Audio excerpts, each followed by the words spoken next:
የእግዚአብሔር መንግስት መውረስ የምትፈልግ ከሆነ የእግዚአብሔር መንግስት መውረስ የምትሹ ከሆነ ከባሪያነት ተላቃችሁ ወደ ልጅነት ኑ።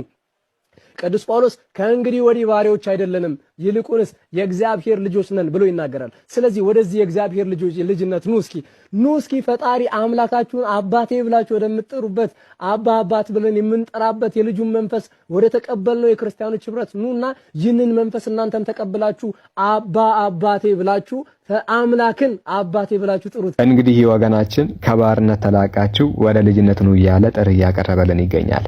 እኛ የአምላክ ባሪያ በመሆናችን እጅግ በጣም ደስተኞች ነን። እንዳንተ የሰው ባሪያ ግን አይደለንም። ባሪያ ሲባል የአሜሪካ ፊልም ላይ እንደምትጠየፈው አይነት ባርነት አይደለም። የአምላክ ባሪያ ማለት ለእርሱ ፍጹም ታዛዥ መሆን ነው። የአምላክ ባሪያ ማለት አምላክን ከራስ አስበልጦ መውደድ ነው። ሁለንተናን ለአምላክ መስጠት ነው። ይሄ ነው ባርነት የሚባለው። እሺ፣ በዚህ ደግሞ እኛ ሙስሊሞች በጣም ደስተኞች ነን። እስኪ ለሁኑ ይህ ልጅ አምላኬ ብሎ የሚያመልከው ኢየሱስ ራሱ የአምላክ ባሪያ እንደሆነ ከቁርአንም ከመጽሐፍ ቅዱስም ላሳያችሁ። በቁርአን ምዕራፍ 19 ቁጥር 30 ላይ እንደዚህ ይላል፣ ሕፃኑም ማለትም ኢየሱስም አለ እኔ የአላህ ባሪያ ነኝ፣ መጽሐፍን ሰጥቶኛል፣ ነብይም አድርጎኛል ይላል። እዚህ ጋር በግልጽ ኢየሱስ የአላህ ባሪያ መሆኑን በአንደበቱ ይመሰክራል። በተመሳሳይ መጽሐፍ ቅዱስ ላይም ትንቢተ ኢሳይያስ ምዕራፍ 42 ቁጥር 1 ላይ እንዲህ ይላል፣ እነሆ ደግፌ የያዝኩት ባሪያዬ፣ ነፍሴ ደስ የተሰኘችበት ምርጤ። ልብ በሉ፣ ባሪያዬ። አምላክ የምትለው አካል ባሪያ መባልን ሳይጠየፍ አንተ ግን ባሪያ መሆንን ትጠላለህ። ቁርአን እንደዚህ ይላል፣ አልመሲህ ኢየሱስ ለአላህ ባሪያ ከመሆን ፈጽሞ አይጠየፍም ይላል። ስለዚህ የአምላክ ባሪያ መባል ታላቅ ክብርና ልዕቅና እንጂ በፍጹም ውርደት አይደለም። ምናልባት ግን ውርደት ከመሰለ የጠቀስከው ጳውሎስ እንኳ ስለራሱ እንዲህ ይላል፣ ቲቶ ምዕራፍ 1 ቁጥር 1 እስከ 2 ላይ የእግዚአብሔር ባሪያና የኢየሱስ ክርስቶስ ሐዋርያ የሆነ ጳውሎስ የእግዚአብሔር ባሪያ ይላል። ኦኬ። በተጨማሪ ገብርኤል የእግዚአብሔር ባሪያ ተብሏል። ሉቃስ ወንጌል ምዕራፍ 1 ቁጥር 38። ሙሴ የእግዚአብሔር ባሪያ ተብሏል። ዘሁልቁ ምዕራፍ 12 ቁጥር 7 ላይ ኢዮብ የእግዚአብሔር ባሪያ ተብሏል። ኦኬ። መጽሐፈ ኢዮብ ምዕራፍ 1 ቁጥር 8 ላይ ዳዊት የእግዚአብሔር ባሪያ ተብሏል። አንደኛ ዜና ምዕራፍ 17 ቁጥር 7። ዮሐንስ የእግዚአብሔር ባሪያ ተብሏል። ራእይ ዮሐንስ ምዕራፍ 19 ቁጥር 10 ላይ አጠቃላይ እናንተስ ብትሆኑ ባሪያ አይደላችሁም ወይ? ይህንን መጽሐፍ ቅዱስ ይናገራል። መዝሙረ ዳዊት ምዕራፍ 135 ቁጥር 1 ላይ እንዲህ ይላል፣ ሃሌሉያ የእግዚአብሔርን ስም አመስግኑ፣ እናንተ የእግዚአብሔር ባሮች ሆይ አመስግኑት ይላል። እናንተ የእግዚአብሔር ባሮች ሆይ አመስግኑት ብሎ ይናገራል። እንግዲህ በግልጽ መመኑ የእግዚአብሔር ባሮች መሆናቸው መጽሐፉ ምንም ሳይጠየፍ ከተናገረ አንተ ምን ቤት ስለሆንክ ነው ባርነት የምትጠየፈው? ኦኬ። ሲቀጥል ኑና አምላካችሁን አባዬ በሉት የሚል ነገር ነው እንግዲህ ወገናችን የተናገረው። እኛ ፈጣሪያችንን ፍጡራንን በምንጠራበት ቃል በፍጹም አንጠራውም፣ እርሱ ከፍጥረታት ሁሉ ታላቅ ነውና። ሌላኛው አምላክን አባቴ አባዬ ምናምን እያሉ መጥራት በጥንታውያን ጣዖታት ዘንድ የረቀቀ ትምህርትና ፓጋኒዝም አስተምህሮ ነው። አዎ ቅድመ ክርስትና ብዙ ሺህ ዓመታት የነበሩ የጣዖት እምነቶች አምላካቸውን የገዛ አምላካቸውን አባት እያሉ የመጥራት የተለመደ ልምድ ነበራቸው። ይሄንን ደግሞ ማስረጃውን ስክሪኑ ላይ መመልከት ትችላላችሁ። ኦኬ። እኛ ሙስሊሞች ደግሞ የነቢያት ተከታዮች እንጂ የጣዖታውያን ተከታዮች ስላልሆንን አምላካችንን አባቴ አባዬ ብለን አንጠራም።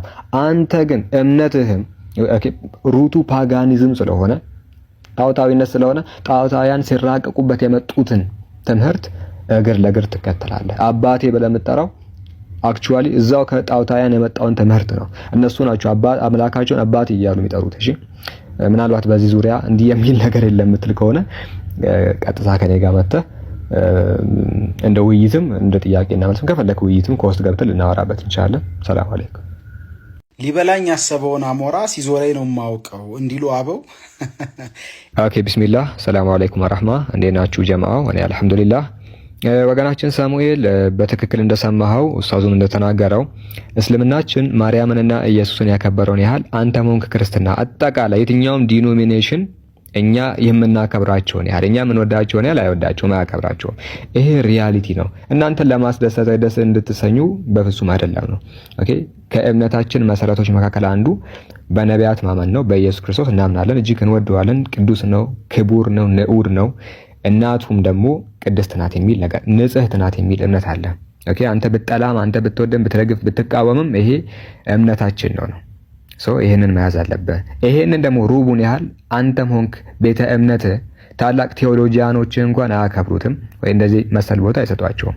አንድ ነገር ላስታውስህ፣ በመካከለኛው ክፍለ ዘመን የፕሮቴስታንቲዝም እንግዲህ ቀስቃሽ መስራች የሚባለው ማርቲን ሉተር ወደ ግሬት ቴዎሎጂያን የምትለው በቴብል ቶክ መጽሐፍ 54ኛው ቮሊዩም ላይ ስክሪኑ ላይ ማስቀመጥልህ ይሆናል። መጽሐፉን ማታውቀው ከሆነ 54ኛው ቮሊዩም ገጽ 154 ላይ ኢየሱስን በተመለከተ የተናገረው ነገር በጣም የሚቀፍ ነገር ነው አይደለም? አንተ ኦኬ፣ አንድ ቲክቶከር ያንተ ሪፎርመር እንኳን ያንተ እንግዲህ የታደሰው እንቅስቃሴ መሪ የሚባለው አካል እንኳን ኢየሱስን ሲያብጠለጥለው ነው የምናየው። ኦኬ፣ ላንብብል። እንደዚህ ይላል ማርቲን ሉተር ሴድ ይላል። ማርቲን ሉተር እንዲህ አለ። ምን አለ? ክራይስት was an adulterer ኢየሱስ ዝሙተኛ ነው for the first time with the woman at the well በውሃ ምንጩ አካባቢ ለመጀመሪያ ጊዜ ኢየሱስ ዝሙት ሰርቷል ብሎ ያስቀምጣል። እንደውም ኢቭን ዮሐንስ ወንጌል ምዕራፍ 4ን ስናነባው የሆነ መጀናጀን አይነት ነገር ይመስላል። አላኩል ያህል ግን እሱ ልተው again he was an adulterer አሁንም እሱ ዝሙተኛ ነው with ማግደሊን ከማግደሊን ጋር ዝሙት ሰርቷል የሚል ነገር ያስቀምጣል። and still again with adulterous woman in John chapter 8 ዮሐንስ ወንጌል ምዕራፍ 8 ላይ ካለችው ሴትየው ጋርም ዝሙት ሰርቷል የሚል ነገር ያስቀምጣል። ኦኬ እንደውም ከመካከላችሁ ኃጢአት የሌለበት ሰው እርሱ ይውገራት የሚል ታሪክ ያለበት ነው። ምንም ያህል ሌተር አዲሽን ቢሆንም ጥቅሱ መሰል ነገር ይናገራል። እንደውም መጨረሻ ላይ so the good Christ ቸሩ መምህር ወይ ክርስቶስ had become an adulterer before he died ከመሞቱ በፊት ዝሙተኛ ነበር ይላል። ይሄ በጣም ጸያፍ ነገር ነው። አሁን የተከበረ ቅዱስ የሚባለው መልእክተኛ ኦኬ ኢየሱስ ላይ እንዲመስል ነገር መናገሩ እጅግ በጣም ጸያፍ ነገር ነው። ግን ምናልባት እኮ ዝሙት ሰርቶ ሳይሆን እንደዚህ ስላደረገ ነው ምናምን የሚል ማብራሪያ ልሰጠው ትችላለህ። ስቲል ግን እሱ ዝሙተኛ ነው ብሎ ቃል በቃል መናገሩ ምን ያህል እንደሚጠላው ምንም ለእርሱ ክብር እንዳሌለው የሚያሳይ ነው አይደለም? አንተ ቲክቶከሩ የአንተ ቴዎሎጂ the great theologian እንኳን ምንም ክብር እንዳሌለው እናያለን። ኦኬ በዛኛው ቤተ እምነት ውስጥ ያለውን ነገር ስንመለከትም መጽሐፍቶቻቸው የነሱ የአዋል መጽሐፍቶች ላይ የተዘረዘረው ነገር የሚቀፍ ነው አይደለም? አንብበህ ስታዳምጠው እንኳን ለጆሮ የሚቀፍ ነገር ነው። ሆሞሴክሹዋሊቲ የሚመስል ነገር ይሰራል። ተመሳሳይ ጾታ መዘርዘር አልፈልግም፣ ግን መሰል ነገራቶችን እንደሚያደርግ መጽሐፍቶቹ ይናገራሉ። የመባጽዮንን ታሪክ ታስተውሳለህ ከገድለ ተክለ ሃይማኖት ጋር ላይ ያጻፈው ነገር እናውቃለን እና እናከብራለን እንዳትሉ። ኦኬ እኛ ማርያምን እንወዳታለን ስትል አንተ ደስ እንዲል አይደለም። ከፈለክ አልቅስ። ኦኬ የሚመለከተ ነገር አይደለም። ከፈለክ ተቃወም። እኛ ግን ይሄ በቤተ እምነታችን ውስጥ ያለ በእስልምናችን ውስጥ ያለ እምነት ነው። ስለዚህ እምነታችንን ስንናገር እንደዚህ ተረት ማውራት አይጠበቅብህም ነው።